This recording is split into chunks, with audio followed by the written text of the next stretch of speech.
أعوذ بالله من الشيطان الرجيم. بسم الله الرحمن الرحيم.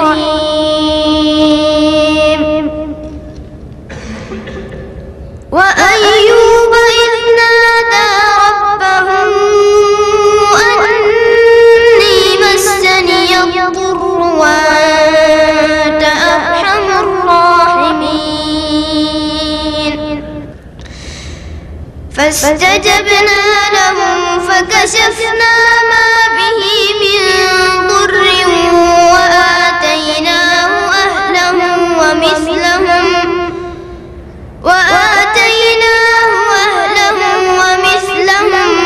معهم رحمة من عندنا وذكرى للعابدين.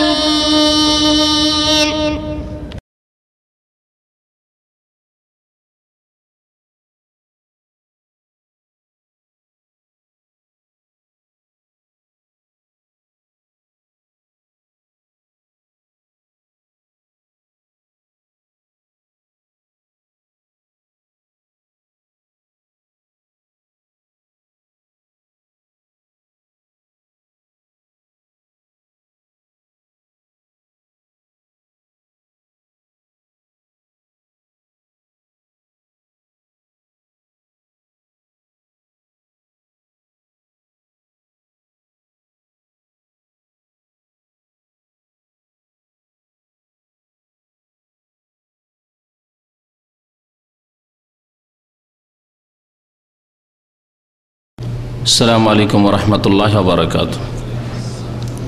إن الحمد لله نحمده ونستعينه ونستغفره ونعوذ بالله من شرور أنفسنا ومن سيئات أعمالنا. من يهده الله فلا مضل له ومن يضلله فلا هادي له وأشهد أن لا إله إلا الله وحده لا شريك له وأشهد أن محمدا عبده ورسوله. يا أيها الذين آمنوا اتقوا الله حق تقاته ولا تموتن إلا وأنتم مسلمون. يا أيها الناس اتقوا ربكم الذي خلقكم من نفس واحدة وخلق منها زوجها وبث منهما رجالا كثيرا ونساء واتقوا الله الذي تساءلون به والأرحام إن الله كان عليكم رقيبا. يا أيها الذين آمنوا اتقوا الله وقولوا قولا سديدا يصلح لكم أعمالكم ويغفر لكم ذنوبكم ومن يطع الله ورسوله فقد فاز فوزا عظيما. أما بعد فإن خير الحديث كتاب الله وخير الهدي هدي محمد صلى الله عليه وسلم وشر الأمور محدثاتها وكل محدثة بدعة وكل بدعة ضلالة وكل ضلالة في النار. أعوذ بالله من الشيطان الرجيم. بسم الله الرحمن الرحيم.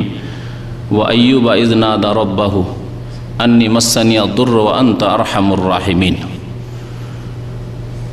وقال الله تعالى على لسان إبراهيم الخليل عليه الصلاة والسلام وإذا مرضت فهو يشفين.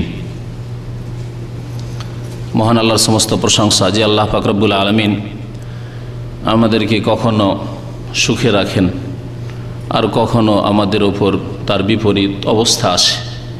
সর্ব অবস্থায় আল্লাহ পাক রব্বুল আলামিনের অশেষ শুকরিয়া, তার সমস্ত প্রশংসা। তিনি যে অবস্থায় রাখেন মনে রাখতে হবে যে আল্লাহ পাক রব্বুল আলামিন তার চাইতেও খারাপ অবস্থায় আরও অনেককে রেখেছেন। সুতরাং সর্ব অবস্থায় আল্লাহ পাকের শুকরিয়া আদায় করতে হবে। দরুদ ও সালাম নাযিল হোক প্রিয় নবী মুহাম্মদুর রাসূলুল্লাহ সাল্লাল্লাহু আলাইহি ওয়াসাল্লামের প্রতি। তাঁকে আল্লাহ পাক রব্বুল আলামিন এই নীতিমালার আওতাভুক্ত রেখেছেন। কখনো সুখের জীবন কাটিয়েছেন, কখনো শোক নেমে এসেছে, কখনো সুস্থ থেকেছেন, কখনো অসুস্থ হয়েছেন। আল্লাহুম্মা সাল্লি আলাইহি আল্লাহুম্মা বারিক আলাইহি। আজকের বিষয়বস্তু হচ্ছে রোগ এবং রোগী সম্পর্কে। রোগ এবং রোগী সম্পর্কে আমাদের কেমন ভূমিকা হওয়া উচিত, রোগের সাথে আমরা কি ভূমিকা রাখব এবং রোগীর সাথে আমাদের কি আচরণ হবে। আল্লাহ পাক রব্বুল আলামিন আম্বিয়া এবং রাসূলগণকেও রোগ দিয়ে পরীক্ষা করেছেন। এই রোগ সম্পর্কে আলোচনার শুরুতে আমাদের বিশ্বাস থাকতে হবে, ঈমান। আকীদা থাকতে হবে যে রোগ আল্লাহ পাক রব্বুল আলামিনের পক্ষ থেকে সৎ লোকদের জন্য পরীক্ষা স্বরূপ, তাদের পরীক্ষা আল্লাহ পাক নিচ্ছেন, তাদের ঈমানের অটলতার, তাদের বিশ্বাস, তাওয়াক্কুল, আস্থার কতটা তাদের ঈমান শক্ত মজবুত, আল্লাহ পাক পরীক্ষা নিয়ে থাকেন। আর অসৎ ব্যক্তি, পাপিষ্ঠ ব্যক্তি, যারা মাঝে মাঝে গুনাহও করে, কাবিরা গুনাহ করে, আর মাঝে মাঝে ভালো কাজ করে, অথবা কখনো ভালো কাজ করে না, একেবারে অসৎ, এইসব লোকদের ওপর যদি বালা মুসিবত আসে, রোগ ব্যাধি আসে, তাহলে জানতে হবে আল্লাহ পাক রব্বুল আলামিনের আযাব। এইরকমই ধরে নেন দুর্ঘটনা, যে কোনো দুর্ঘটনা, সড়ক দুর্ঘটনাই হোক আর অন্য কোনো দুর্ঘটনাই হোক, যদি সৎ লোকদের জন্য হয় তাহলে আল্লাহ পাক রব্বুল আলামিনের পক্ষ থেকে পরীক্ষা। আর অসৎ গুনাহগার ব্যক্তিদের জন্য যদি হয় এইরকম কোনো দুর্ঘটনা, তাহলে আল্লাহ পাকের আযাব, আল্লাহ পাক সংশোধন করতে চান, অথবা দুনিয়াতেও শাস্তির কিছু অংশ দিতে চান। রোগ আসার পূর্বে আল্লাহ পাক রব্বুল আলামিনের শুকরিয়া আদায় করতে হবে। যতক্ষণ সুস্থ আছেন আল্লাহ পাক রব্বুল আলামিনের শুকরিয়া আদায় করতে হবে যে আল্লাহ পাক সুস্থ রেখেছেন। আর এই শুকরিয়া যদি আদায় করেন তো আল্লাহ পাক আরও সুস্থ রাখবেন। এটি হচ্ছে আল্লাহ পাক রব্বুল আলামিন নীতিমালা, ইন শাকারতুম লাযিদান্নাকুম। তোমরা যদি আল্লাহর শুকরিয়া জ্ঞাপন করো তাহলে আরও বাড়িয়ে দেব, বৃদ্ধি করে দেব তোমাদের সুস্থতা, তোমাদের রিজিক, তোমাদের সব কিছুই, যা কিছু নিয়ামত দান করেছি। রোগ সম্পর্কে মনে রাখবেন যে রোগ আল্লাহ পাকের নবীগণের ওপরও এসেছে। নবীগণ এর ব্যতিক্রম নন। আইয়ুব আলাইহিস সালাতু সালামের ঘটনা খুব প্রসিদ্ধ, যদিও তার ঘটনাকে অনেক সময় অতিরঞ্জন করে বর্ণনা করা হয়েছে, তাতে কিছু বাড়াবাড়িও রয়েছে, যে ঘটনার দিকে যাব না। সুতরাং এতটুকু জেনে রাখা যথেষ্ট যে আইয়ুব আলাইহিস সালামকে আল্লাহ পাক কঠোর ব্যাধি দিয়ে পরীক্ষা করেছিলেন। আল্লাহ পাকের নবীকে যদি পরীক্ষা করেন, যেই নবীগণ মাসুম, নিষ্পাপ, এই ইসমাত, মাসুম হওয়া, নিষ্পাপ হওয়া একমাত্র নবীরদের সাথে খাস, নবী ছাড়া আর কেউ হইতে পারে না, কোনো আল্লাহর ওলি নিষ্পাপ হইতে পারে না। তাদেরকে আল্লাহ পাক রব্বুল আলামিন রোগ দিয়ে পরীক্ষা করেছেন। আইয়ুব আলাইহিস সালামের উপর যখন রোগ আসলো, আল্লাহ পাক ইরশাদ করেছেন সূরা আম্বিয়ার আয়াত নম্বর 83-তে, ও আইয়ুবাহ, স্মরণ কর আইয়ুব আলাইহিস সালামকে, ইয নাদা রব্বাহু, যখন তিনি তার প্রতিপালককে, রবকে ডাকলেন, দোয়া করলেন আল্লাহ পাকের কাছে।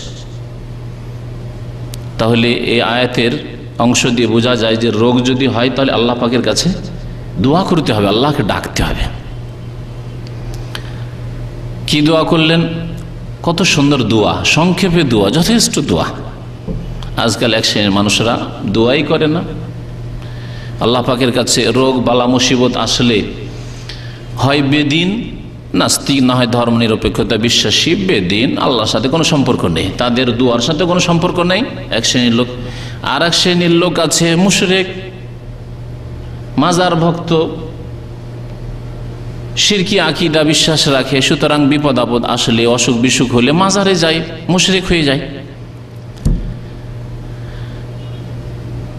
আমাদেরকে আল্লাহ পাক যে কোরআনে আদেশ দিয়েছেন তা হচ্ছে দোয়া কর আল্লাহ পাকের কাছে। ও দোয়ানি আস্তাজিব লাকুম, আমার কাছে দোয়া করো, আমি আল্লাহ তোমাদের দোয়া কবুল করব। আইয়ুব আলাইহিস সালাম আল্লাহ পাকের কাছে দোয়া করছেন। আচ্ছা, আবার এক শ্রেণীর লোকেরা দোয়া করে, কিন্তু দোয়া এক একটি করে ভেঙে ভেঙে লম্বা দোয়া করে। নবী করিম সাল্লাল্লাহু আলাইহি সাল্লাম জামে দোয়া, অর্থাৎ অল্প ভাষায় যাতে ব্যাপক কথাবার্তা বলা হয়, ব্যাপক বিষয় চাওয়া হয়, এইরকম দোয়া নবী করিম সাল্লাল্লাহু আলাইহি সাল্লাম শিখিয়েছেন। দেখুন আইয়ুব আলাইহিস সালামের দোয়া, রব্বে, হে পরওয়ারদিগার, হে পালনকর্তা, হে রব, আন্নি মাসানি আদ-দুরর, আমি রোগাক্রান্ত হয়েছি, আমি রোগাক্রান্ত হয়েছি আল্লাহ পাকের কাছে। আল্লাহ জানেন, আল্লাহর কাছে দরখাস্ত করছেন কত সুন্দরভাবে, ওয়া আনতা আরহামুর রাহিমিন, এবং তুমি সমস্ত দয়ালুদের, দয়াকারীদের চাইতে বড় দয়ালু। আরহামুর রাহিমিন, যত দয়াকারী পৃথিবীতে আছে, বড় ভাই বোন, ছোট ভাই বোনদের উপর দয়া করে, প্রতিবেশী প্রতিবেশীর উপর দয়া করে, বন্ধু বন্ধুর প্রতি দয়া করে, আত্মীয় আত্মীয়ের উপর দয়া করে, বাবা মা ছেলে মেয়েদের উপর দয়া করে, দুনিয়াতে একে অপরের উপর দয়া করে। সমস্ত দয়াকারীদের বড় দয়াকারী, দয়ালু, করুণাময় আল্লাহ পাক রব্বুল ওয়া আনতা আরহামুর রাহিমিন। সুতরাং বাবা মার যে চাহিদা থাকে, যে আগ্রহ থাকে যে আমার ছেলে সুস্থ হয়ে যাক, আমার মেয়ে সুস্থ হয়ে যাক, স্বামীর যে চাহিদা থাকে আমার স্ত্রী সুস্থ হয়ে যাক, স্ত্রীর যে চাহিদা থাকে, আকাঙ্ক্ষা থাকে যে আমার স্বামী সুস্থ হয়ে যাক, এই সমস্তর চাইতে আল্লাহ পাক রব্বুল আলামিন আরহামুর রাহিমিন। যার কাছে দরখাস্ত করুন। তারপরে কোনো মানুষ আপনাকে রোগ থেকে আরোগ্য দান করতে পারে না, আল্লাহ পাক আরোগ্য দাতা। ওয়া আনতা আরহামুর রাহিমিন। এই দোয়া, ছোট্ট দোয়া, আন্নি মাসানিয়া দুররু ওয়া আনতা আরহামুর রাহিমিন, এমন কোন মানুষ আছে যেই মানুষকে 5 মিনিট লাগবে এই দোয়া মুখস্থ করতে? কিন্তু এই দোয়া অত্যন্ত ফলপ্রসূ দোয়া, কোরআনী দোয়া, নবীর দোয়া, যা আল্লাহ পাক সাথে সাথেই কবুল করেছেন, সাথে সাথে আল্লাহ পাক রব্বুল কবুল করেছেন। দীর্ঘদিন পরে তিনি দোয়া করেছেন। আমাদের রোগের ক্ষেত্রে আমাদের দুর্বলতা, কমজোরি হচ্ছে যে আমাদের সামান্য রোগ হলেই আমরা একবারে হাহুতাশ শুরু করে দিই, আর হাত পা ছেড়ে দিই, পেরেশান হয়ে গেছি, মানসিক দিক থেকে শারীরিক দিক থেকে আর অচল হয়ে গেছি, দুনিয়া আমার একেবারে বেকার হয়ে গেছে। আইয়ুব আলাইহিস সালামের সম্পর্কে তাফসীরকারগণ লিখেছেন যে যখন তিনি অত্যন্ত পীড়িত হয়ে পড়লেন, তখন তার স্ত্রীর কিস্সা খুব মশহুর রয়েছে, আমার দেশে একটা কিতাবও লেখা হয়েছে তার স্ত্রীর নামে। তো তার স্ত্রী বললেন যে আল্লাহর কাছে একটু দোয়া করুন, আপনি আল্লাহর নবী, যদি আল্লাহর কাছে আপনি দোয়া করেন আল্লাহ পাক শুনবেন, দোয়া কেন করেন আল্লাহ পাকের কাছে? তিনি উত্তরে বলেছিলেন যে আমি বিগত 70 বছর সুস্থ থেকেছি, 70 বছর ধরে আমি সুস্থ থেকেছি, আমাকে লজ্জা লাগছে আল্লাহ পাকের সামনে কি করে বলবো আমার সামান্য কিছুদিন অসুস্থ হওয়া হয়েছে, রোগাক্রান্ত হওয়া মাত্র কয়েকদিন বা কয়েক মাস হয়েছে, আমি কি করে আল্লাহ পাকের দরবারে দরখাস্ত করব? আল্লাহ পাক আমাকে পরীক্ষা করেছে, 70 বছর সুস্থ রেখেছে। আইয়ুব, তোমাকে যদি কিছুদিন অসুস্থ রাখি সেই তুমি আউতাস করে একেবারে পেরেশান হয়ে যাবে?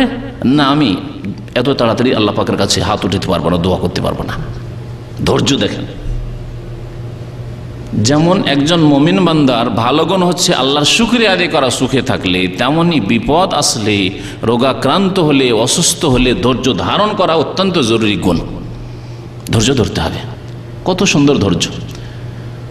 যদিও তার অসুস্থতার মেয়াদ সম্পর্কে অনেকে 18 বছর কত কি লিখেছে, কিন্তু এই ক্ষেত্রে সঠিক হচ্ছে যে তার এত বেশি হয়তো দীর্ঘ সময় ছিল না।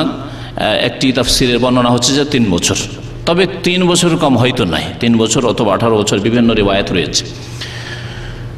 তাহলে চিন্তা করুন যে 3 বছর যদি ধৈর্য ধরেন, আর আপনার আমার অসুখ যদি 1 মাস হয়, 2 মাস হয়, 3 মাস হয়, তাহলে পেরেশান নিজে তো হয়েছেন, স্ত্রীকে পেরেশান করে ফেলেছেন, ছেলে মেয়েদের পেরেশান করে ফেলেছেন, গোটা বংশের লোককে পেরেশান করে ফেলেছেন, কত বন্ধু বান্ধব সবকে জানানো হয়ে গেছে। আল্লাহকে জানান যিনি আরোগ্য দিতে পারবেন। আর মানুষকে সামান্য একটু হলে ভাই এই হয়ে গেছে, আমি এই পেরেশান হয়ে গেছি, এটিও একজন মুসলিমের রোগের ক্ষেত্রে ভূমিকা নয়, ইসলামী আদব নয়। ইসলামিক আদব হচ্ছে আল্লাহ পাককে বলবেন। আপনার বন্ধু বান্ধবকে বললেন, সে কি আপনাকে দিতে পারবে? হ্যাঁ, যদি সৎ লোক হয়, নেক লোক হয়, দোয়া চাওয়ার উদ্দেশ্যে হয়, সেটি আলাদা কথা। তার আগে আপনি আল্লাহ পাকের কাছে স্বয়ং আপনি দোয়া করুন এবং নিজের মধ্যে এই যোগ্যতা তৈরি করুন যে আমি আল্লাহ পাকের কাছে চাইবো। আল্লাহ বলছেন ও দোয়া করো, আমি কবুল করবো, যাতে আল্লাহ পাকের দরবারে কবুল হয়। নবী করিম সাল্লাল্লাহু আলাইহি ওয়াসাল্লাম ইরশাদ করেছেন, আতিব মাতআমাকা তুজাব দাওয়াতুক, তুমি হালাল খাও, তোমার দোয়া কবুল হবে। হালাল খাও তুমি, তোমার দোয়া কবুল হবে। তাহলে নিজের মধ্যে এই যোগ্যতা তৈরি করার চেষ্টা করুন, রুজির সন্ধান করুন, চেক করুন যে আপনার যে রুজিটা আসছে সেটা হালাল কিনা, আপনার ছেলে মেয়ের রুজি আসছে হালাল কিনা, তারপর আল্লাহ পাক দোয়া কবুল করবেন। তো আইয়ুব আলাইহিস সালামকে আল্লাহ পাক রব্বুল আলামিন কঠিন রোগ দিয়ে পরীক্ষা করেছেন।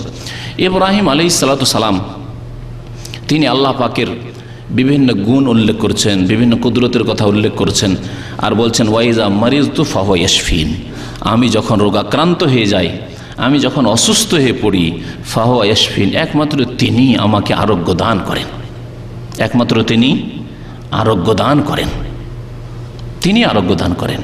এই হচ্ছে ইসলামিক আকীদা। আর এই আকিদার বিপরীত এই হচ্ছে ইব্রাহিমী আকিদা, ইত্তাবিউ মিল্লাতা ইব্রাহিম হানিফা, ইব্রাহিম আলাইহিস সালামের আল্লাহ পাক অনুসরণ করতে বলেছেন। এই হচ্ছে রাসূলুল্লাহ সাল্লাল্লাহু আলাইহি ওয়াসাল্লামের আকিদা, বিশ্বাস নিয়ে আসা দিন। আর আজকে ভারত উপমহাদেশের অধিকাংশ মুসলিম বালা মুসিবত হলে, অসুখ হলে নিজে অথবা ছেলে মেয়ে মাজারে দৌড় দেয়, যারা না শোনে, না দিতে পারে, না ডাকে সাড়া দিতে পারে। এই সমস্ত কথা কোরআন কারীমে মওজুদ রয়েছে। ওমা আনতা বিমুসমিন মান ফিল কুবুর, যারা কবরে চলে গেছে তাদেরকে শোনাতে পারো না, শোনে না, তাহলে ডাকে সাড়া দেবে কি, জবাব দেবে কি, সাহায্য করবে কি? আল্লাহ পাক যেন এই বদ আকিদা থেকে, শিরকি কুফরি আকিদা থেকে মুসলিম যারা এতে লিপ্ত হয়ে গেছে তাদেরকে তওবা করার তৌফিক দান করেন, আর যারাকে আল্লাহ পাক নিরাপদ রেখেছেন তাদের ঈমানের আল্লাহ পাক হেফাজত করেন। আল্লাহ পাক রব্বুল আলামিন কোরআনে কারীমকে শিফা বলে উল্লেখ করেছেন। তাই কোরআনে কারীমে রোগের আরোগ্য রয়েছে। এই ক্ষেত্রে কোরআনে কারীমের সাথে আমাদের সম্পর্ক হইতে হবে, কোরআনে কারীম দিয়ে আমাদেরকে আরোগ্য হাসিল করতে হবে। সুতরাং যখনই অসুখ হয় তখনই এক শ্রেণীর মানুষকে দেখা যায় আজকালকার জামানায় বেশি, তারা সামান্য কিছু হলেই দৌড় দিয়ে যায় শুধু ট্যাবলেটের কাছে, ইঞ্জেকশনের কাছে, চিকিৎসকের কাছে। না, কোরআনে কারীমের সাথেও যাতে আপনার সম্পর্ক হয়। নবী করিম সাল্লাল্লাহু আলাইহি সাল্লাম নিজে নিজের ওপর দম করতেন কোরআনে কারীমের আয়াত বা সূরা ইখলাস, নাস, ফালাক যেসব রয়েছে এইসব পড়ে। সুতরাং এগুলির সাথে আমাদের সম্পর্ক হইতে হবে রোগের ক্ষেত্রে। নবী করিম সাল্লাল্লাহু আলাইহি সাল্লাম সূরা ফাতিহাকে শিফা বলেছেন, মিন কুল্লি দা, প্রত্যেক রোগের চিকিৎসা বলেছেন। সুতরাং এগুলিকে আমাদের আমলে পরিণত করতে হবে।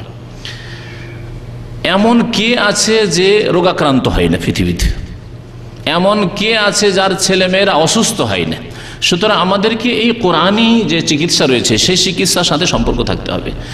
আমার এই ক্ষেত্রে মনে পড়ে গেল ইমাম ইবনে তাইমিয়া রাহমাতুল্লাহ আলাইহির একটি অভিজ্ঞতা এবং তার মন্তব্য ইব্রাহিম আলাইহিস সালামের ঘটনার একটি আয়াত সম্পর্কে।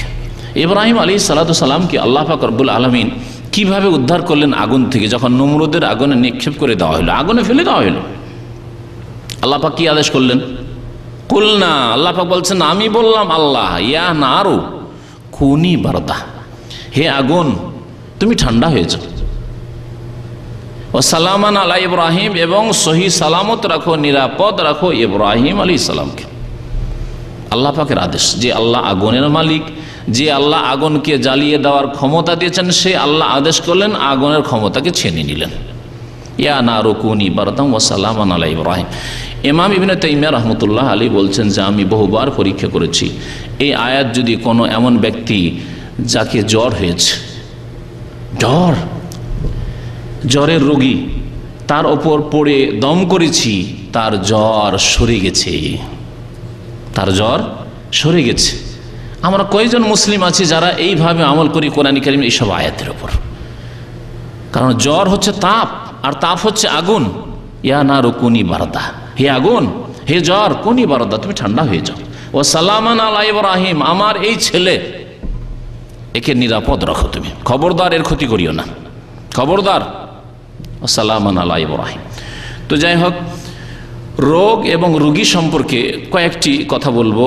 প্রথম কথা, রোগে আক্রান্ত হওয়ার আগে আক্রান্ত হননি, কিন্তু আপনার চলাফেরায় প্রতিদিন কিছু অসুস্থ মানুষ, কিছু ব্যাধিগ্রস্ত মানুষ, কিছু বালা মুসিবতে থাকা মানুষ, কিছু লোক আছে যারা শোকে আছে, দুঃখে আছে, এইরকম মানুষকে দেখতে পাচ্ছেন চোখের সামনে।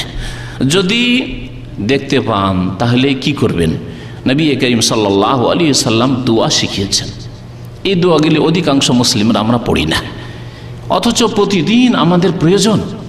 এবং এতে শুধু আখেরাতের ফায়দা নয়, বরং দুনিয়ার ফায়দা রয়েছে, নগদ ফায়দা রয়েছে। যে নগদের পেছনে আজকাল অধিকাংশ মানুষ ছুটেছে, আল্লাহ পাক নগদ থেকেও বঞ্চিত রাখেননি, নগদও দিয়েছেন। যারা কোরআন সুন্নাহর ওপর আমল করে তাদেরকে আল্লাহ নগদও দিয়েছেন, এবং তাদেরকে আল্লাহ পাক আখিরাতে অশেষ পুরস্কার দিবেন। আবু হুরায়রা রাদিয়াল্লাহু তাআলা আনহু বর্ণনা করেছেন হাদিস, কালা রাসূলুল্লাহ সাল্লাল্লাহু আলাইহি ওয়াসাল্লাম, রাসূলুল্লাহ ইরশাদ করেছেন, মান রাআ মুবতালান, কোন মানুষ যদি কোনো বিপদগ্রস্ত ব্যক্তিকে দেখে, সে রোগের জন্য বিপদগ্রস্ত, অথবা দুর্ঘটনার জন্য বিপদগ্রস্ত, অথবা যে কোনো রকমের বিপদগ্রস্ত, কোনো পাগলকে দেখলো, মানরা মুবতালান, কেউ যদি কোনো রোগী ব্যক্তিকে দেখে বা বিপদগ্রস্ত ব্যক্তিকে দেখে, ফাকালা, সে যদি এই দোয়া বলে, আলহামদুলিল্লাহিল্লাযী আফানি মিম্মা ইবতালাকা বিহি ওয়া ফাদ্দালানি আলা কাসীরিম মিম্মান খালাকা তাফদীলা। আলহামদুলিল্লাহিল্লাযী আফানি, সে আল্লাহরই সমস্ত প্রশংসা, অশেষ শুকরিয়া, আল্লাযী আফানি, যেই ব্যক্তি আমাকে নিরাপদ রেখেছেন, নিরাপদ রেখেছেন, আফিয়াতে রেখেছেন মানে রোগ মুক্ত রেখেছেন, মিম্মা ইবতালাকা বিহি, ওই ব্যাধি থেকে যেই ব্যাধিতে আল্লাহ পাক আপনাকে বা তোমাকে আক্রান্ত করেছেন।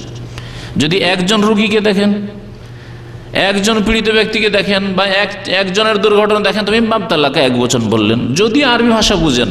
আর যদি না বুঝেন তাহলে আপনি তো গিয়ার চেঞ্জ করতে পারছেন না, যে কোথায় কা বলবো আর কোথায় কম বলবো, এইসব হয়তো পারছেন না। যদি না পারেন অসুবিধা নেই, কাই বলেন। অনেক সময় হয়তো রোগী অথবা বিপদগ্রস্ত ব্যক্তি সামনে নেই, খবর পেলেন, টেলিফোন যোগে হোক আর যেভাবে কারো মাধ্যমে খবর পেলেন যে অমুক জায়গায় এইরকম দুর্ঘটনা হয়েছে, মর্মান্তিক দুর্ঘটনা হয়েছে, অথবা অমুক অমুক লোকেরা রোগাক্রান্ত হয়েছে, অসুস্থ রয়েছে, সামনে নেই তারা, তাহলে মিম্মা ইবতালাকা বিহি না বলে যদি এইরকম বলেন, আলহামদুলিল্লাহিল্লাযী আফানি মিম্মা ইবতালাহুম বিহি, তাদেরকে যে বিপদে ফেলেছেন, তাদেরকে অসুস্থ রেখেছেন, তাদেরকে পরীক্ষা ফেলেছেন, তা থেকে আল্লাহ পাক আমাকে নিরাপদ রেখেছেন, সেই আল্লাহরই আমি শুকরিয়া আদায় করছি, সেই আল্লাহর সমস্ত প্রশংসা। আপনি একা আছেন, আলহামদুলিল্লাহিল্লাযী আফানি বললেন, কিন্তু আপনি আছেন, আপনার স্ত্রী পরিবার ছেলে মেয়ে নিয়ে আছেন, আর সব একসাথে হয়তো বসে আছেন অথবা কোথাও যাচ্ছেন, দুর্ঘটনা দেখলেন অথবা রোগী ব্যক্তিকে দেখলেন, বলে আলহামদুলিল্লাহিল্লাযী আফানা, সে আল্লাহর সমস্ত শুকরিয়া, সে আল্লাহর সমস্ত প্রশংসা, আল্লাযী আফানা, যিনি আমাদের সকলকে সুস্থ রেখেছেন, নিরাপদ রেখেছেন, মিম্মা ইবতালাকা বিহি, ওই বিপদ থেকে, ওই রোগ থেকে, যেই রোগে আল্লাহ পাক তোমাকে আক্রান্ত করেছেন বা যেই রোগ দিয়ে আল্লাহ পাক তোমাকে পরীক্ষা করেছেন, ওয়া ফাদ্দালানি আলা কাসীরিম মিম্মান খালাকা তাফদীলা, এবং আমাকে শ্রেষ্ঠত্ব দান করেছেন, ফজিলত দান করেছেন ওই সমস্ত সৃষ্টির ওপর, অনেক সৃষ্টির ওপর, যাদের ওপর আমাকে আল্লাহ অনেক শ্রেষ্ঠত্ব দান করেছেন। ওয়াফাজ্জালানি আলা কাসীরিম মিম্মান খালাকা, যদিও অনেকের ওপর শ্রেষ্ঠত্ব দান করেনি, আমার ওপর অন্যদেরকে শ্রেষ্ঠত্ব দান করেছেন, আপনার ওপর অনেক লোককে শ্রেষ্ঠত্ব দান করেছেন। কিন্তু আপনাকে যে অবস্থায় থাকেন না কেন, যতই আপনি বিপদের অবস্থায় থাকেন না কেন, রোগের অবস্থায় থাকেন না কেন, আপনাকে অনেকের ওপর শ্রেষ্ঠত্ব দান করেছেন। হাসপাতালে যান, যদি আপনার পেটের রোগ থাকে তো কারো দুই চোখই নেই, হ্যাঁ, যদি আপনার দুই চোখ না থাকে, সুস্থ আছেন, তো কেউ বিছানায় লম্বা হয়ে শুয়ে আছেন, নড়তেও পারে না। এই জন্য মাঝে মাঝেই হাসপাতালে যাওয়া উচিত, যারা শহরে বাস করেন। আর গ্রামে যারা বাস করেন, যদি হাসপাতালে নাও যেতে পারেন, তো যেখানে রুগী আছে, যেই বাড়িতে রুগী আছে, সেই বাড়িতে গিয়ে মাঝে মাঝে রুগী দেখেন, তাহলে আল্লাহ পাকের শুকরিয়া জবান থেকে বেরোবে, অন্তর থেকে বেরোবে, যে আলহামদুলিল্লাহ, আল্লাহ আমাকে অনেক ভালো রেখেছেন।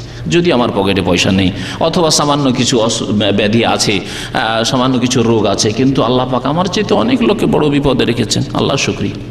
নবী করিম সাল্লাল্লাহু আলাইহি ওয়াসাল্লাম ইরশাদ করেছেন যে ইযা নাযারা আহাদুকুম ইলা মান ফুদ্দিলা আলাইহি, যদি তোমাদের কারো উপর দিকে নজর যায়, উফ আমার রোগী ছুটছে না, আমি পেরেশান থাকছি, আর দেখো তো কত সুখী এরা, না এদের কোনো রোগ আছে, কত সুন্দর দেখতে এরা, কত সুন্দর এরা চলাফেরা করছে, আর আমি মাঝে মাঝে শুধু অসুস্থ হতে থাকি, এরকম যদি মনে হয় কোনো সময়, ইযা নাযারা আহাদুকুম ইলা মান ফুদ্দিলা আলাইহি, ওপর দিকে যদি নজর চলে যায়, ধনের দিক দিয়ে হোক, সৌন্দর্যের দিক দিয়ে হোক, আর সুস্থতার দিক দিয়ে হোক, আর যে কোনো দিক দিয়ে হোক না কেন, ছেলে মেয়ের দিক দিয়ে হোক, ওহ এর মাশাআল্লাহ কয়েকজন ছেলে মেয়ে, আর আমার একটা নেই, দুটো নেই, যদি এইরকম হয়, মাশাআল্লাহ এ 20 বছর 22 বছর 25 বছর বয়সে বিয়ে করতে পেরেছে, আমার 30 বছর হয়ে গেল বিয়েই করতে পারিনি, হতে পারে।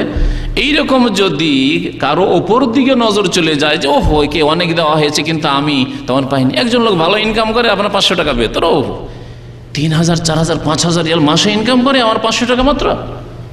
যদি এইরকম খেয়াল আসে কোনো সময়, উপর দিকে নজর চলে যায়, ফালিয়ানজুর ইলা মান হুয়া আসফালা মিনহু, যারা নিচে আছে তাদের দিকে নজর দাও, সাথে সাথে দেরি করিও না, সাথে সাথে নিচের দিকে নজর দাও। এমন আছে যে 250 টাকা বেতনে আছে, এমনও আছে যে 10 মাস কাজ করেছে বেতন পায়নি, এমন আছে যে লোক আছে যারা আয় ইনকাম করেছে, করার পরে সব গেছে হাত থেকে, কেউ চুরি করে নিয়েছে, ছিনতাই হয়ে গেছে, অথবা যেইভাবে হোক না কেন ব্যবসা লাগিয়েছে, লস খেয়ে গেছে। আলহামদুলিল্লাহ, আমি যে অল্প বেতনে আছি, আমি কোনোদিন এরকম মার খাইনি।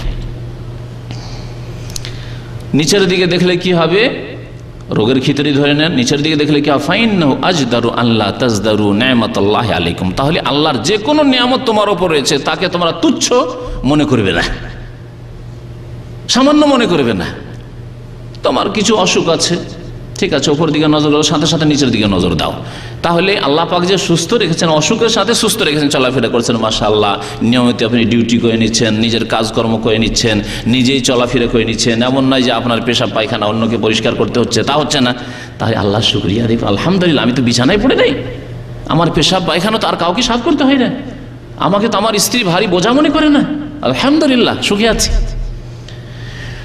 তো সুস্থ থাকা অবস্থায় বলছিলাম, অসুস্থ ব্যক্তিদেরকে দেখলে এই দোয়া পড়তে হবে। এর ফায়দা কি শোনেন, নবী করিম সাল্লাল্লাহু আলাইহি ওয়াসাল্লাম ইরশাদ করেছেন, লাম ইউসিবহু যালিকাল বালা, যেই রোগ দেখে আর যেই রোগাক্রান্ত ব্যক্তিকে দেখে আপনি এই দোয়া পড়লেন, শুকরিয়া স্বরূপ এই দোয়া পড়লেন, ওই বালা, ওই বিপদ, ওই রোগ আপনাকে কোনোদিন ধরবে না, কোনোদিন আপনি ওই রোগে রোগাক্রান্ত হবেন না।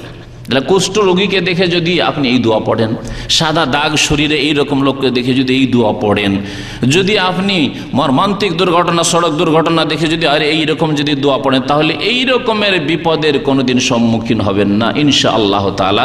নবী করিম সাল্লাল্লাহু আলাইহি ওয়াসাল্লাম ইরশাদ করেছেন, এবং আল্লাহ এবং তার রাসূল সাল্লাল্লাহু আলাইহি ওয়াসাল্লামের কথা চিরসত্য, লাম ইউসিবহু যালিকাল বালা। তাহলে আমরা দুনিয়াতে এমন কোন রোগ আছে আর এমন কোন রোগী আছে দেখি না? সব রকমের প্রায় রোগী আর রোগ দেখছি। তাহলে যখন দেখছি, এই দোয়া পড়তে যদি না ভুলি, তাহলে ইনশাআল্লাহ তাআলা সেই রোগ ধরবে না। বিশেষ করে ওই সব রোগ, যেই সব রোগের সাধারণত চিকিৎসা হয় না, অথবা চিকিৎসা খুব ব্যয়বহুল, অথবা চিকিৎসা দীর্ঘ সময় লাগে, মানুষ পরেশান হয়ে যায়, এইরকম রোগ দেখে যদি পড়ে নেন, মাঝে মাঝে জ্বর হোক, সর্দি হোক, কাশি হোক, অসুবিধা নাই। কিন্তু যেগুলি রোগ, মারাত্মক রোগ, সেই রোগীগুলিকে দেখে যদি আপনি পড়তে পারেন, আলহামদুলিল্লাহিল্লাযী আফানি মিম্মা ইবতালাকা বিহি ওয়া ফাদ্দালানি আলা কাসীরিম মিম্মান খালাকা তাফদীলা, তাহলে আপনাকে কোনোদিন ওই রোগ ধরতে পারবে না, স্পর্শ করতে পারবে না। সুতরাং অভ্যাস করুন, আমলে পরিণত করুন। সাহাবাই কেরামের আদর্শ হচ্ছে যে একটি কথা শোনার সাথে সাথে আমল করা, কাজে পরিণত করুন। হাদিসটি তিরমিজিতে রয়েছে, ইবনে মাজাতে রয়েছে, আল্লামা নাসিরুদ্দিন আলবানী রহমতুল্লাহ আলাইহি হাদিসটিকে সহিহ বলেছেন। আচ্ছা, রোগ হলে মনের সান্ত্বনা যাতে করে ফিরে আসে, মনে যাতে করে ধৈর্য মজবুত হয়, সেই জন্য রোগের ফজিলতগুলিকে মনে রাখতে হবে। যে রোগ আসা মানে এই নয় যে আমি একেবারে সমাজের তুচ্ছ ব্যক্তি হয়ে গেছি, আমি মনে হয় আল্লাহর গজবে পড়ে গেছি, আর আমার মতো একেবারে হতভাগা কেউ নেই, না, কখনো না। রোগের ফজিলতগুলি যে নবী করিম সাল্লাল্লাহু আলাইহি ওয়াসাল্লাম বলেছেন, সেগুলিকে যদি নজরে রাখেন, সামনে রাখেন, তাহলে খুশি হবেন। রোগ হলে, অসুস্থ হলে খুশি হবেন, আপনি বলবেন আলহামদুলিল্লাহ। এই মর্মে দু একটি হাদিস শোনাই মৃগীর রোগের কথা। মৃগীর রোগ মারাত্মক রোগ, যাতে আছাড় পাছাড় করে, মহিলাদের হয়, পুরুষদের হয়। এই মসজিদে এটা যুবক ছেলে নামাজ পড়ে, জামামে নামাজ পড়তে লাগে, তেমনি আছাড় পাছাড় করা শুরু করে। অনেকে দেখেছেন এই মহল্লাতে যারা থাকেন। তো এটাই নেন, এই রোগীকে দেখে যদি এই দুয়াটি আপনি পড়তে পারেন, তো লাম ইউসিবহু যালিকাল বালা, মৃগীর রোগ আপনাকে স্পর্শ করতে পারবে না। নবী করিম সাল্লাল্লাহু আলাইহি ওয়াসাল্লামের পক্ষ থেকে নিশ্চয়তা। নবী করিম সাল্লাল্লাহু আলাইহি ওয়াসাল্লামের জামানায় ইমরান বিন আবি বকর বর্ণনা করছেন যে আতা বিন আবি রবাহ তাবেঈ, তিনি বর্ণনা করেছেন ইবনে আব্বাস রাদিয়াল্লাহু তাআলা আনহুমা থেকে। ইবনে আব্বাস রাদিয়াল্লাহু তাআলা আনহুমা তার ছাত্রকে বলছেন যে তোমাকে একটি মহিলা দেখিয়ে দিব, সেই মহিলা হচ্ছে জান্নাতি। আলা উরিকা ইমরাতাম মিন আহলিল জান্নাহ, একজন মহিলা তোমাকে দেখিয়ে দেব যে জান্নাতি মহিলা। কেমন করে জানলেন? রাসূলুল্লাহ সাল্লাল্লাহু আলাইহি সাল্লামের কাছে জেনেছেন, শুনেছেন। তার জামানায় রাসূলুল্লাহ সাল্লাল্লাহু আলাইহি ওয়াসাল্লাম এই মহিলাকে তার মারাত্মক ব্যাধির কারণে জান্নাতের সুসংবাদ দিয়েছেন দুনিয়াতেই। কুলতু বালা, হ্যাঁ অবশ্যই। কালা হাযিহিল মারআতুস সাওদা, এই যে কালো মহিলা, নিগ্রো মহিলা। তাহলে আল্লাহ পাক চেহারা সুরত দেখেন না, এই চেহারা রূপের কোনো মূল্য নেই আল্লাহ পাক রব্বুল আলামিনের কাছে। আল্লাহ পাক অন্তর দেখেন যে আপনার অন্তর কেমন। ইন্নাল্লাহা লা ইয়ানজুরু ইলা সুওয়ারিকুম ওয়ালা ইলা আজসাদিকুম, আল্লাহ পাক রব্বুল আলামিন না তোমাদের রূপ দেখতে চান, না তোমাদের দেহ বডি কেমন ওইসব দেখেন, ওয়ালাকিন ইয়ানজুরু ইলা কুলুবিকুম ওয়া আমালিকুম, তোমাদের অন্তর দেখতে চান।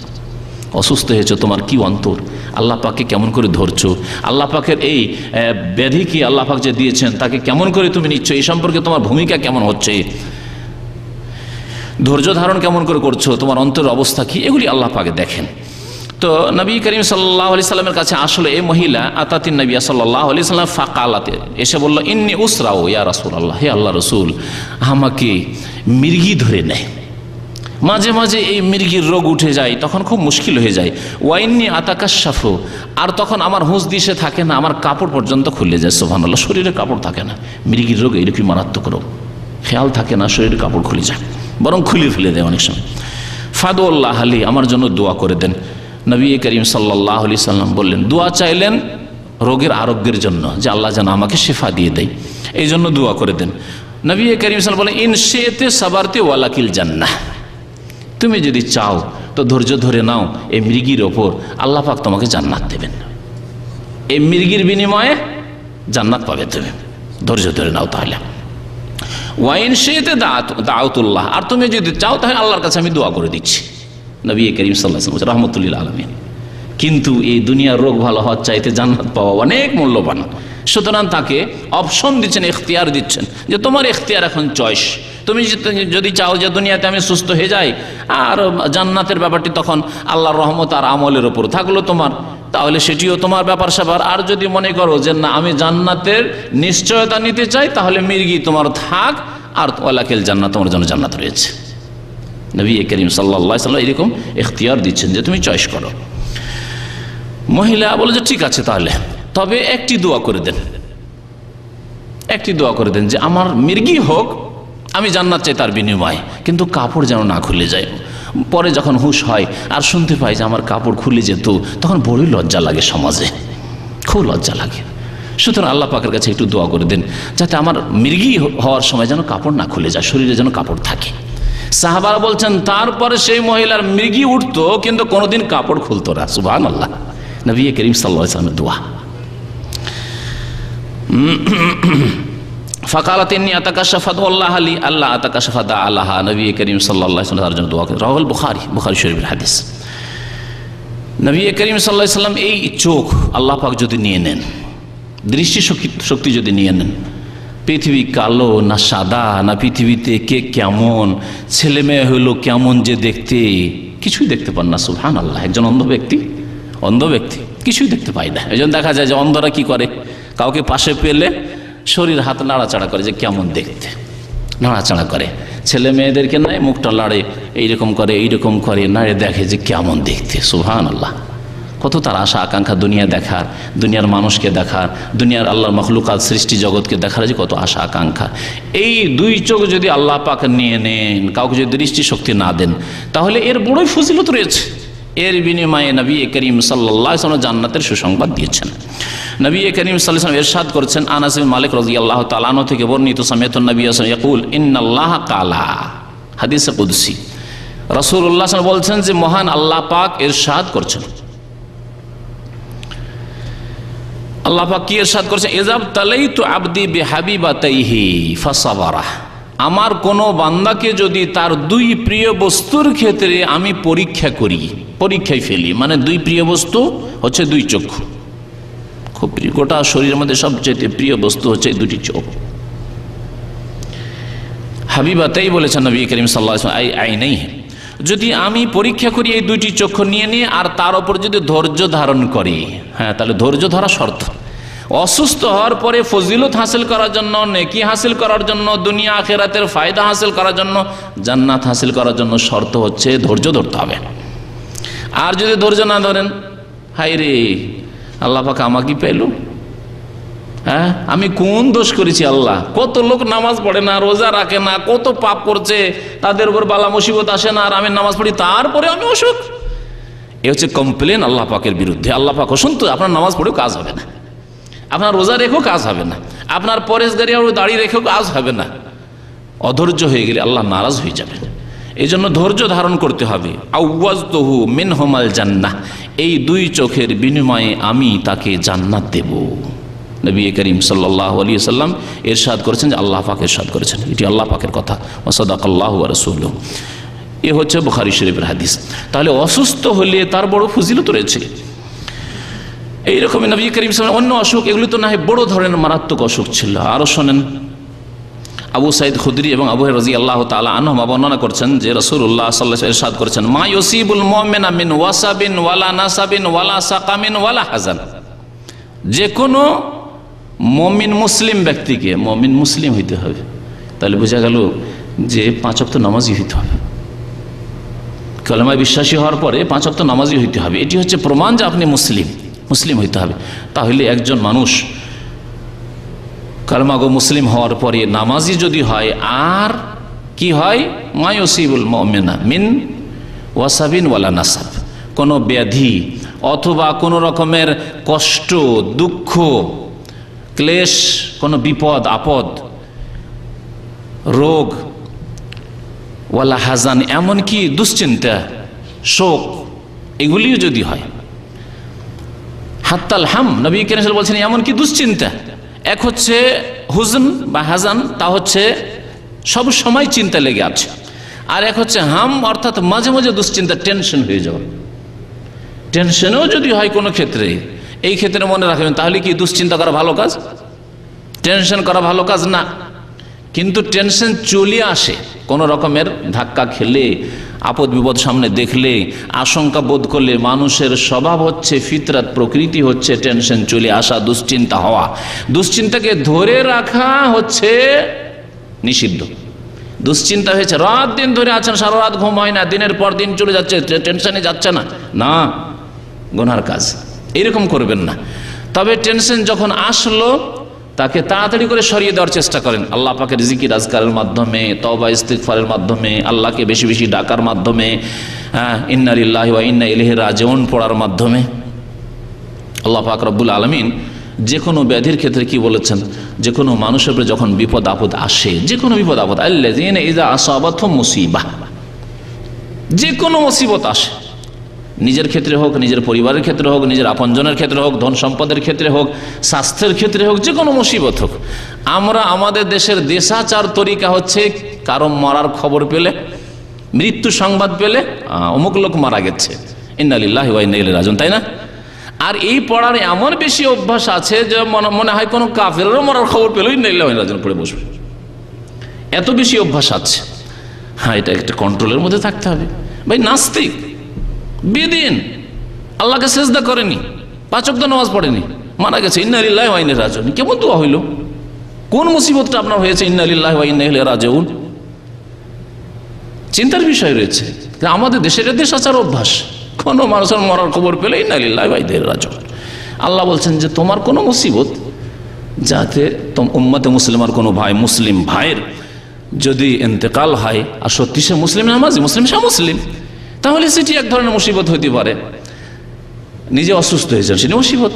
আমার ছেলে অসুস্থ হয়েছে, ছেলেটা পড়ে গেছে, আঘাত পেয়েছে, মুসিবত। আল্লাযীনা ইযা আসাবাতহুম মুসিবাহ ক্বালু ইন্না লিল্লাহ, কি বলবে? আমরা সকলে আল্লাহর, সকলে আল্লাহর। আল্লাহ পাক আমাদের মালিক। আপনার টাকা পয়সার মালিক আল্লাহ পাক রব্বুল আলামিন, আপনার ধন দৌলত ছেলে মেয়ের মালিক আল্লাহ পাক রব্বুল আলামিন। আপনার কাছে কেউ যদি আমানত রাখে 10,000 রিয়াল, সেটি আপনার নয়, সে যদি চাই দেবেন না, আপনি আপত্তি করবেন? কোনো আপত্তি করার কিছু নেই।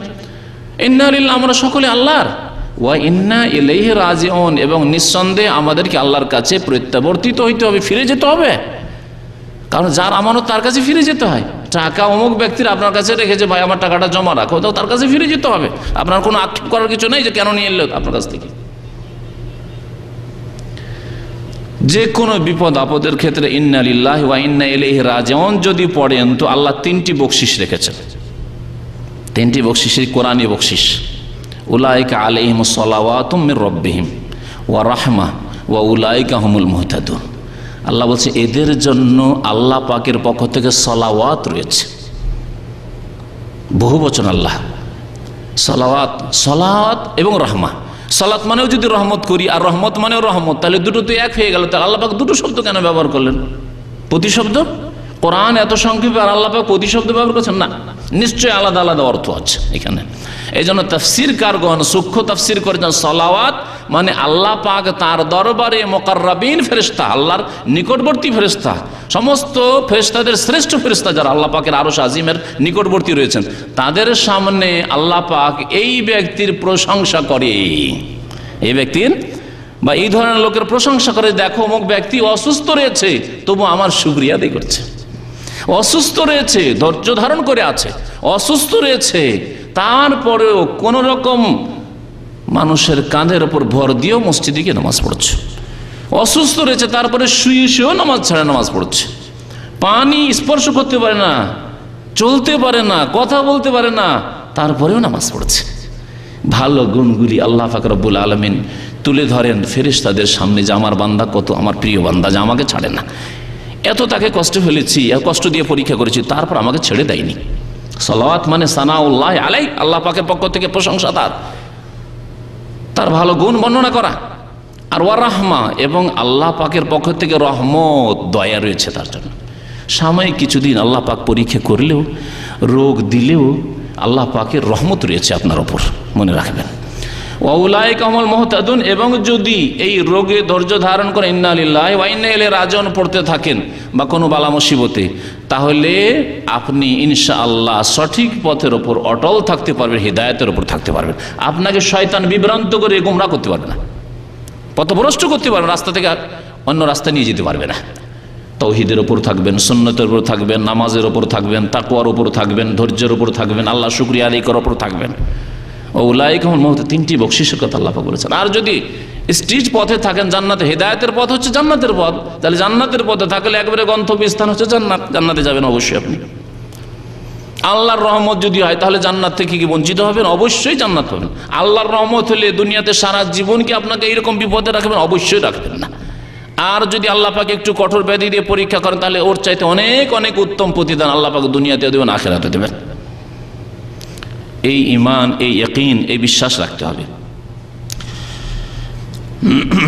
যদি এইরকম বালা মুসিবত আল্লাহ দেন, যে কোনো রকমের অসুখ, কষ্ট, ক্লেশ, বিপদ যদি আসে, দুশ্চিন্তাও আসে, ইল্লা কাফফিরা বিহি মিন সাইয়্যাতিহি, নবী করিম সাল্লাল্লাহু আলাইহি ওয়াসাল্লাম বলছেন, তাহলে তার গুনাহ খাতা আল্লাহ পাক মাফ করে দিবেন। জ্বর হলে গুনাহ মাফ হয়, সর্দি কাশি হলে গুনাহ মাফ হয়, পেটে ব্যথা হলে গুনাহ মাফ, পেটের গ্যাস হলে গুনাহ মাফ হয়, যে কোনো রকম অসুখ হোক না কেন, হাতে ব্যথা করেছে, পায়ে ব্যথা করেছে, যে কোনো রকম অসুখ আছে, মাথায় ব্যথা করেছে, মনে রাখবেন না যে এগুলি সব এমনিতেই চলে যাচ্ছে, খালি কষ্ট আর কষ্ট, কষ্ট আর কষ্ট, না, কখনো মনে করবেন না। ঈমান মজবুত করেন। কুফিরা মিন সাইয়্যাতিহি, আল্লাহ পাকের পক্ষ থেকে গুনাহগুলির কাফারা হয়ে যাবে। আব্দুল্লাহ বিন মাসউদ রাদিয়াল্লাহু তাআলা আনহু হাদিস বর্ণনা করেছেন, নবী করিম সাল্লাল্লাহু আলাইহি ওয়াসাল্লামের শেষ জামানায় যখন অসুস্থ হয়ে পড়লেন রাসূলুল্লাহ সাল্লাল্লাহু আলাইহি ওয়াসাল্লাম, বলছেন, দাখালতু আলা রাসূলিল্লাহি সাল্লাল্লাহু আলাইহি ওয়াসাল্লাম, রাসূলুল্লাহ সাল্লাল্লাহু আলাইহি ওয়াসাল্লামের কাছে প্রবেশ করলাম।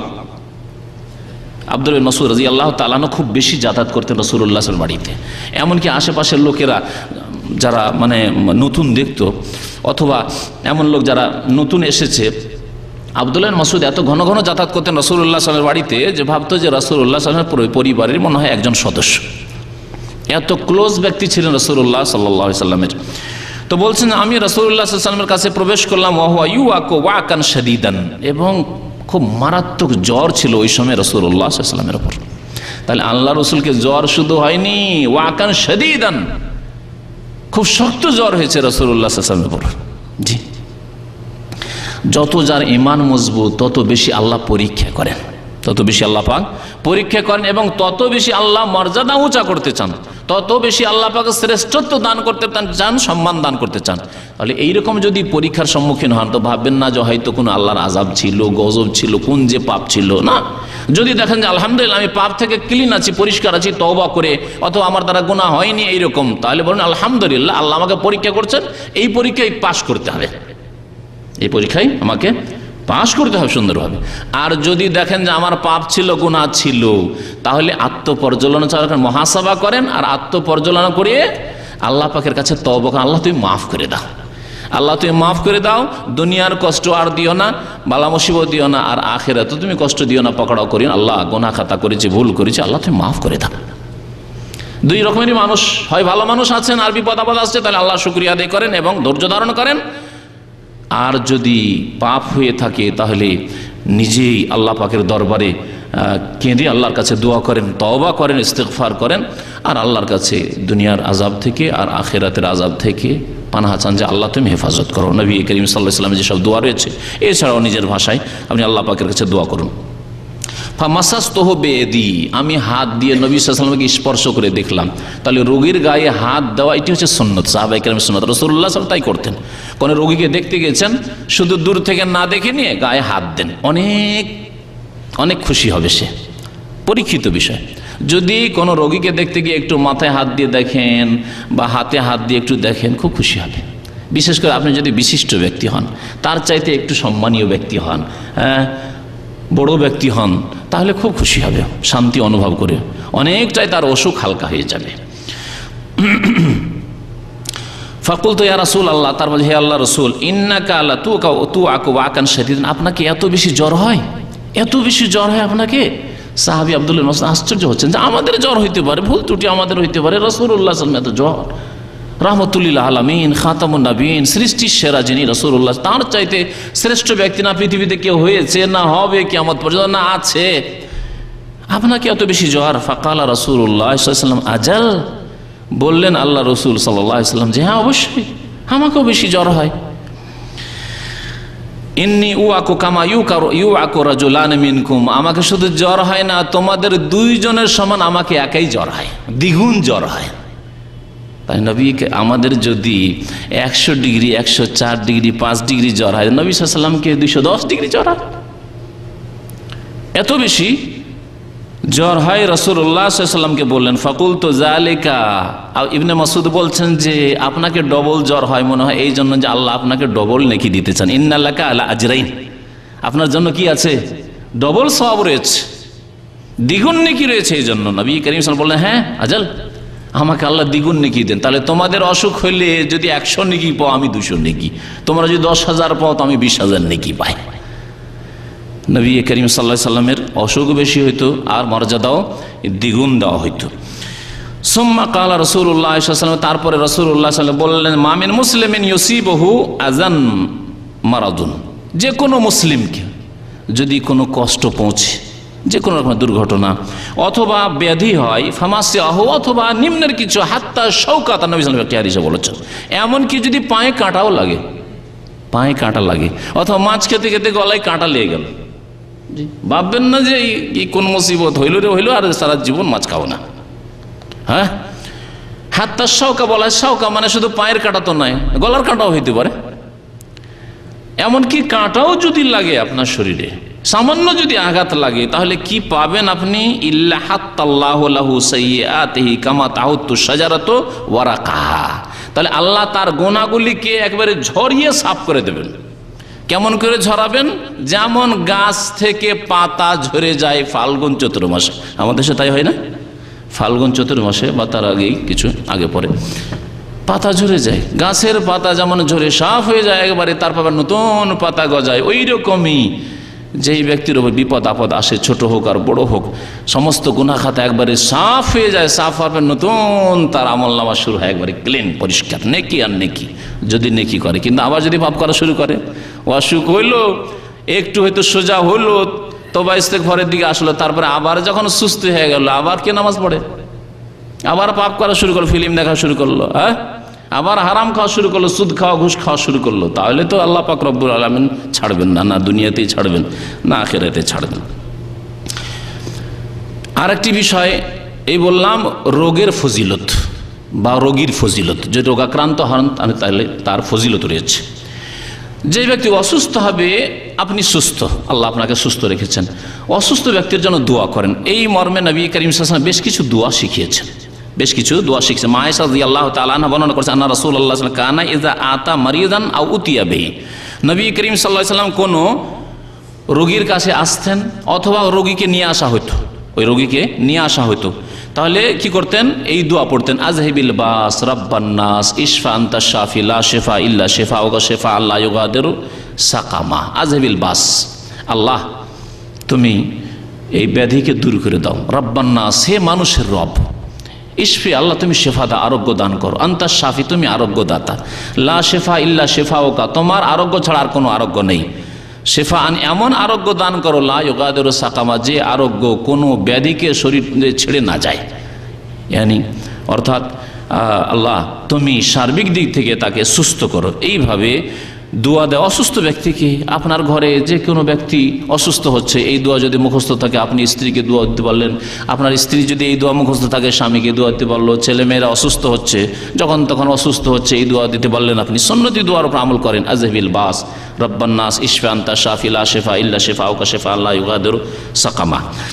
ইবনে আব্বাস রাদিয়াল্লাহু তাআলা আনহু, বুখারী শরীফের হাদিস এটি, ইবনে আব্বাস রাদিয়াল্লাহু তাআলা আনহু বর্ণনা করেছেন যে নবী করিম সাল্লাল্লাহু আলাইহি ওয়াসাল্লাম ইরশাদ করেছেন একটি হাদিসে, মান আদা মারিজান লাম ইয়াহদুর আজালুহু, কোনো ব্যক্তি যদি কোনো রোগী ব্যক্তিকে দেখতে যায়, অসুস্থ ব্যক্তিকে দেখতে গেলেন, আর তার এখনো মৃত্যুর সময় আসেনি, এখনো মৃত্যুর সময় আসেনি, ফাকালা ইনদাহু সাবআ মাররাতিন, 7 বার যদি এই দোয়া পড়েন, তার পাশে দাঁড়িয়ে হোক বসে হোক 7 বার এই দোয়া পড়েন।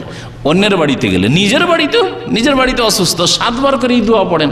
অসুস্থ কেউ হয়েছে, ছেলে মেয়ে অসুস্থ হয়েছে, 7 বার করে এই দোয়া পড়েন। কি দোয়া পড়বেন? আসআলুল্লাহাল আযীম রব্বাল আরশিল আযীম আন ইয়াশফিয়াক।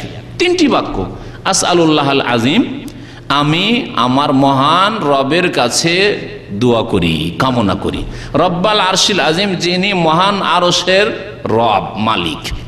আন ইয়াশফিয়াকা, আল্লাহ যেন আপনাকে তোমাকে আরোগ্য দান করেন। আসআলুল্লাহাল আযীম রব্বাল আরশিল আযীম আন ইয়াশফিয়াকা। যদি এই দোয়া করেন, ইল্লা আফাহুল্লাহ মিন যালিকাল মারাজ, তাহলে আল্লাহ পাক ওই ব্যক্তিকে সেই রোগ থেকে অবশ্যই আরোগ্য দান করবেন, যদি মওতের সময় না আসে। হ্যাঁ, মওতের সময় চলে আসলে তাহলে আর কোনো দোয়া রক্ষা করতে পারবে না, কারণ তার দুনিয়ার সময় শেষ হয়ে গেছে। আবু দাউদের হাদিস, তিরমিজির হাদিস। ইমাম তিরমিজি হাদিসটিকে হাসান বলেছেন, আল্লামা নাসিরুদ্দিন আলবানী হাদিসটিকে সহিহ বলেছেন। তাহলে এই দোয়া আমাদের মুখস্থ থাকতে হবে, রাত দিন আমাদের এই দোয়ার প্রয়োজন। যে কোনো অসুস্থ ব্যক্তি হোক, যে কোনো মুসলিম ভাই হোক না, আপনজন হোক, দূরের ব্যক্তি হোক, তার সাথে রক্তের সম্পর্ক থাক আর না থাক, এই দোয়া পড়বেন। আরেকটি দোয়া নবী করিম সাল্লাল্লাহু আলাইহি ওয়াসাল্লাম শিখিয়েছেন। একবার নবী সাল্লাল্লাহু আলাইহি ওয়াসাল্লাম এক বেদুইন, যাযাবর বেদুইনেরও খোঁজ খবর নিতেন নবী সাল্লাল্লাহু আলাইহি ওয়াসাল্লাম। আর আজকে আমরা খোঁজ খবর নিই, আমাদের পর্যায়ের লোক হইলে খোঁজ খবর নিই। আজকাল এই স্বভাব না আমাদের। ডাক্তারের সম্পর্ক শুধু ডাক্তারদের সাথে, ইঞ্জিনিয়ারদের সম্পর্ক ইঞ্জিনিয়ারদের সাথে, হুজুরদের সম্পর্ক শুধু হুজুর মহলের সাথে, পীরদের সম্পর্ক পীর মহলের সাথে, তাই না? ওপর মহলের লোক নিচে মহলের সাথে। বিশেষ করে এখানে প্রবাসীদের পরিবারের কথা বলছি, আপনি আশ্চর্য হয়ে যাবেন। ডাক্তারের পার্টিতে কোনোদিন দেখতে পাবেন না যে সাধারণ একজন লোক হয়েছে। ইঞ্জিনিয়ারদের পার্টিতে দেখতে পাবেন না যে ওইখানে আবার অন্য কোনো সাধারণ লোক। আবার সাধারণ লোকদের বাসায় কোনো ডাক্তার অথবা ইঞ্জিনিয়ার আপনি দাওয়াত দিলে আসবে, আশ্চর্য হয়ে যাবেন আপনি। না, এটা হয় না। নিজের সমপর্যায়ের লোক হইতে হবে। এই হচ্ছে আমাদের ইসলামিক ভ্রাতৃত্বের অবস্থা, মুসলিমদের সম্পর্কের অবস্থা। যাই হোক, আল্লাহ পাক যেন আমাদেরকে বুঝার তৌফিক দান করেন এবং নবী সাল্লাল্লাহু আলাইহি ওয়াসাল্লামের আদর্শ মোতাবেক চলার তৌফিক দান করেন। বেদুইনকে দেখতে যাচ্ছেন সাইয়্যিদুল মুরসালিন, যাযাবর, সভ্যতা শিখেনি, কালেমা পড়ে মুসলিম হয়েছে, এইরকম যাযাবর, তাকে দেখতে যাচ্ছেন। ইয়াউদুহু ওয়া কানা ইযা দাখালা আলা মান ইয়াউদ, নবী সাল্লাল্লাহু আলাইহি ওয়াসাল্লাম যে কোনো ব্যক্তিকে দেখতে গেলে, অসুস্থ ব্যক্তিকে দেখতে গেলে বলতেন, লা বাসা তাহুরুন ইনশাআল্লাহ। লা বাসা মানে কোনো অসুবিধা নেই, চিন্তা করিও না। তাহুরুন, আরোগ্য লাভ করবে ইনশাআল্লাহ, আল্লাহ চাইলে। খুব সহজ দোয়া, লা বাসা তাহুরুন ইনশাআল্লাহ। রাস্তাঘাটে দেখা হইল, মসজিদে বেরোচ্ছেন, মসজিদে ঢুকছেন, কোনো অসুস্থ ব্যক্তিকে দেখলেন, বুঝতে পারছেন যে অসুস্থ আছে, লা বাসা তাহুরুন ইনশাআল্লাহ, দোয়া দিয়ে দিলেন তাকে। আপনি কোনো মেহনত নাই, দোয়া দিলেন।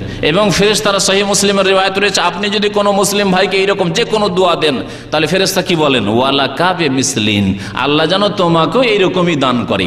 তাহলে একজন রোগী ব্যক্তির জন্য দোয়া করে আপনার লস নেই, বখিলি করবেন না যে এর জন্য কেন দোয়া করবো, এই জন্য দোয়া করে আবার কি হবে। না, দোয়া করেন মুসলিম ভাইয়ের জন্য, যেমনই হোক না কেন, ফাসিকি হোক না কেন, তার জন্য দোয়া করেন। লা বাসা তাহুরুন ইনশাআল্লাহ।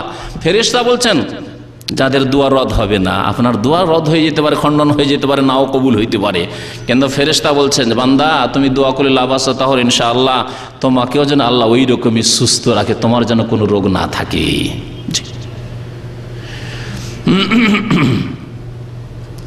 আবু সাঈদ খুদরি রাদিয়াল্লাহু তাআলা আনহু বর্ণনা করছেন যে জিবরাইল আলাইহিস সালাম একবার নবী সাল্লাল্লাহু আলাইহি ওয়াসাল্লামের কাছে আসলেন। আসার পরে বললেন যে ইয়া মুহাম্মদ ইশতাকাইত, হে মুহাম্মদ সাল্লাল্লাহু আলাইহি সাল্লাম আপনি অসুস্থ হয়ে পড়েছেন।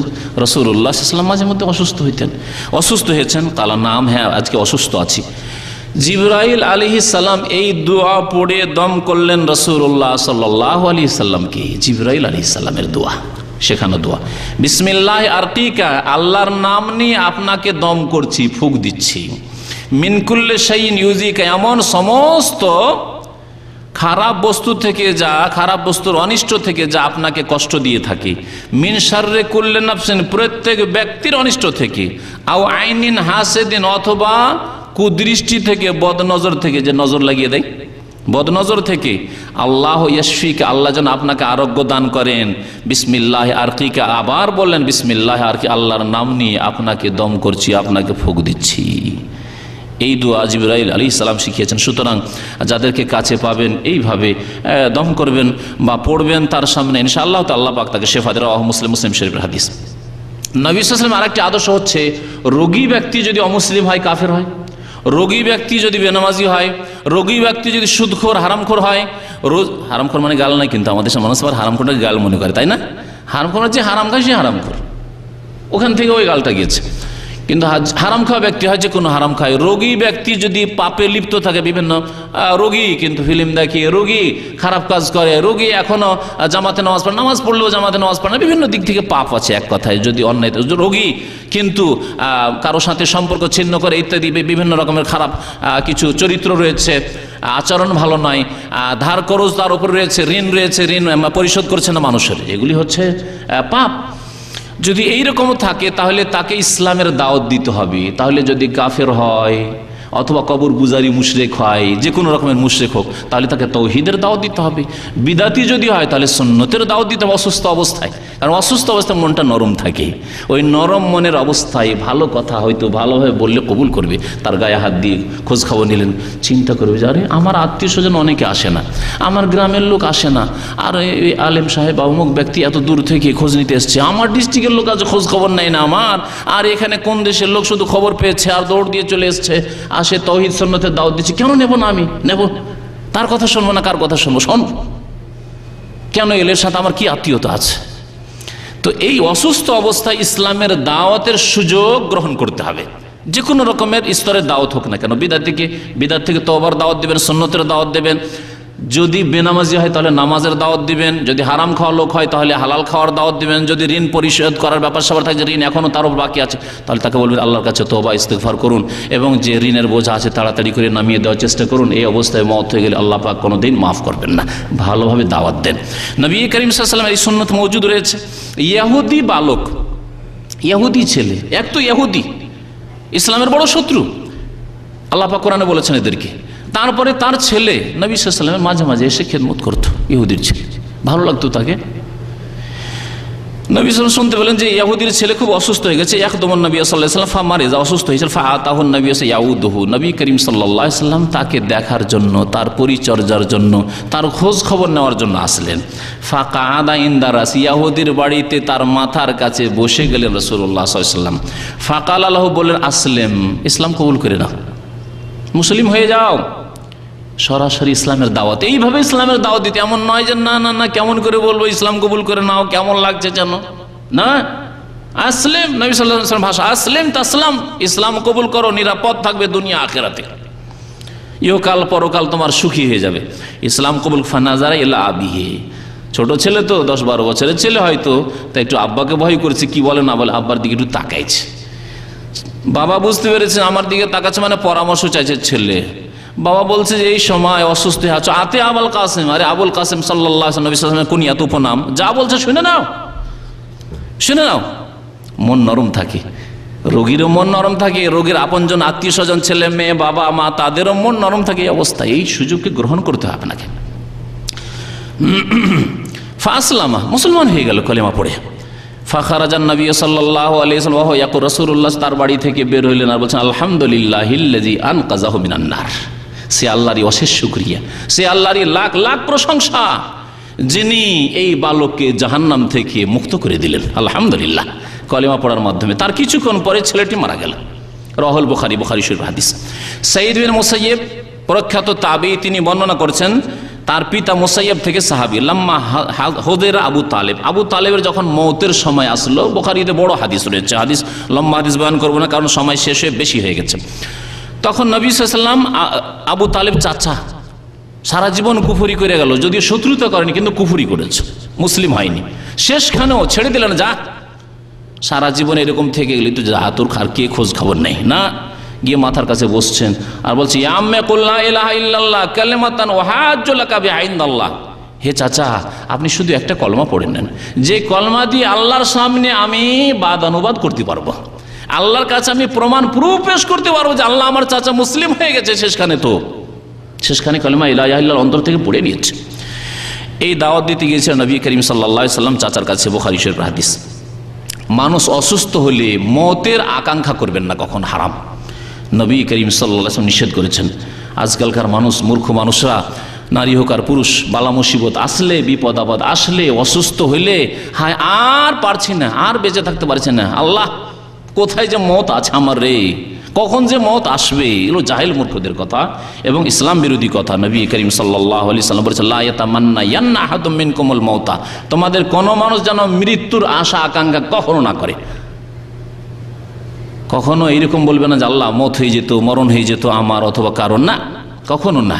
ফাইন কানা লাবুদ্দা ফাইলান, যদি জরুরি হয় যে আর পারছি না, বরদাস্ত করতে পারছি না, তাহলে একটু দোয়া বলুন, যে কোনো রকমের মানে সে রোগ হোক অথবা কোনো রকম জুলম অত্যাচার, এমন জুলম অত্যাচার যে জুলম অত্যাচার আর বরদাস্ত করতে পারছেন না, তাহলে এই দোয়াটুকু বলা যেতে পারে আল্লাহুম্মা আহিয়াইনি মা কানাতিল হায়াতু খাইরাল লি ওয়া তাওয়াফফানি ইযা কানাতিল ওয়াফাতু খাইরাল লি, আল্লাহ আমাকে জীবিত রাখো, দুনিয়ায় রাখো যতদিন আমার জন্য বেঁচে থাকা কল্যাণকর, ওয়া তাওয়াফফানি আমাকে মৃত্যু দান করো যখন আমার জন্য মরে যাওয়া কল্যাণকর হবে। আল্লাহ ভালো জানে কখন মরে যাওয়া কল্যাণকর হবে, কখন মরে গেলে আমি ভালো আমলনামা নিয়ে আল্লাহ পাকের কাছে হাজির হতে পারবো।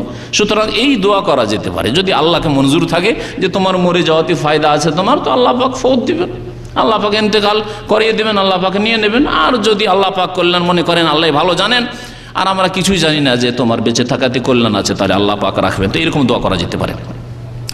রোগের চিকিৎসা সুন্নতসম্মত, নবী করিম সাল্লাল্লাহু আলাইহি ওয়াসাল্লাম রোগের চিকিৎসা করতে বলেছেন, সুতরাং রোগের চিকিৎসা করতে হবে। আরেকটি রোগী সম্পর্কে আদব হচ্ছে যে রোগীদের পরিচর্যা করা, যাদের সেবা করা সম্ভব সেবা করবে, সময় দেওয়া সম্ভব সময় দিবে, কোনো রোগীকে হাসপাতালে নিয়ে যেতে হবে নিয়ে যাবে, কোনো রোগীর দেখাশোনা খেদমত করতে হবে, পরিচর্যা করতে হবে করবে।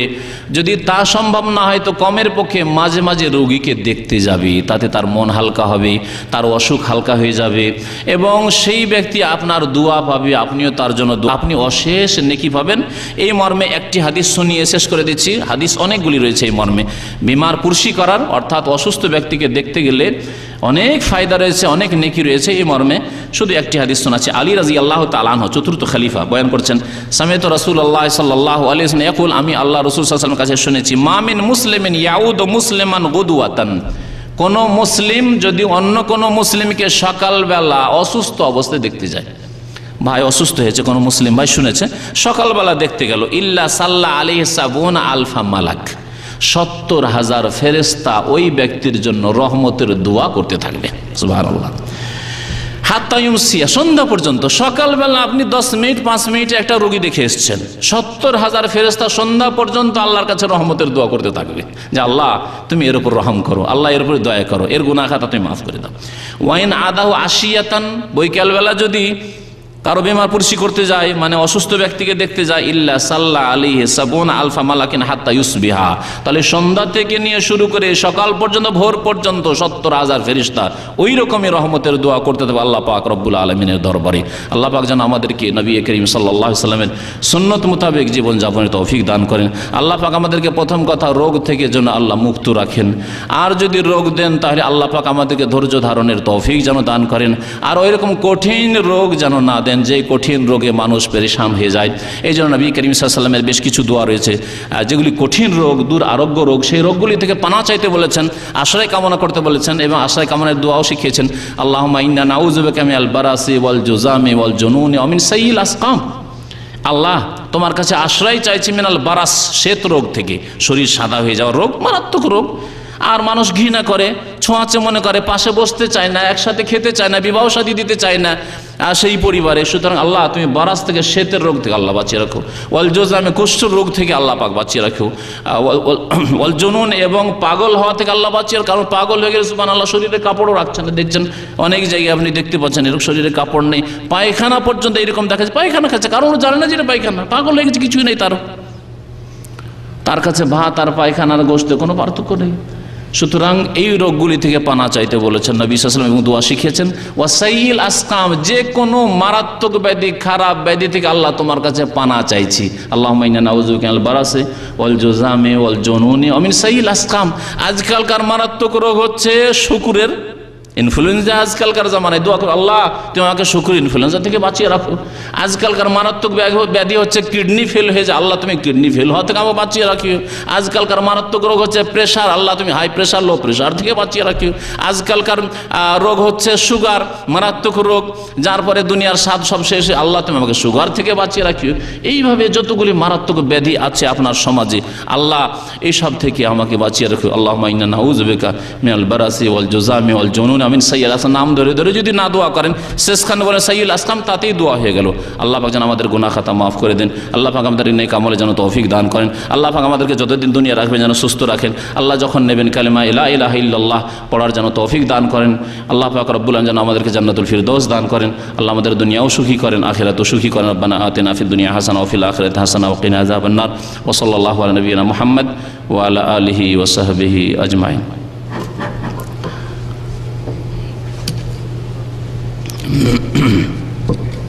ভাই বলছেন যে যেসব সন্তানরা জন্মগতভাবে ব্যাধিগ্রস্ত হয়ে জন্মায়, তাদের কি বাবা মার দোষে না, এটা আল্লাহর পরীক্ষা?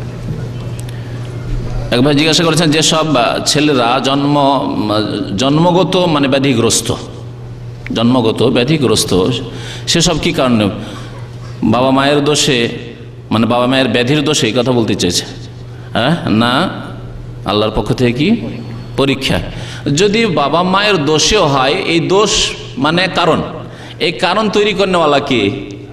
আল্লাহ পাক।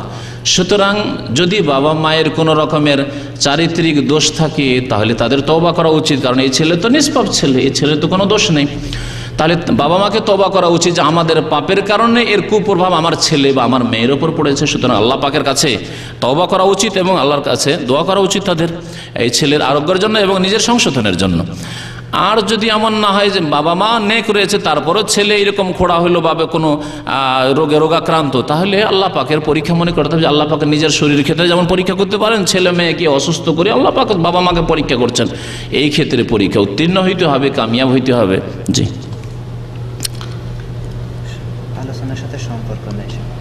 রাসূলুল্লাহ সাল্লাল্লাহু আলাইহি ওয়াসাল্লাম বলেছিলেন, আমার কবরকে মসজিদ বানিও না, কবরকে পাকা করবে না, কিন্তু রাসূল সাল্লাল্লাহু আলাইহি ওয়াসাল্লামের কবরকে এমন, এগুলি প্রশ্ন পরে, আজকে সময় বেশি হয়ে গেছে। যেগুলি প্রশ্ন আজকের বিষয়বস্তুর সাথে সম্পর্কিত না, সেগুলি প্রশ্নের উত্তর ইনশাআল্লাহ তাআলা অন্য অনুষ্ঠানে পাবেন, যেদিন সময় থাকবে বেশি। সাল্লাল্লাহু আলাইহি ওয়া সাল্লাম।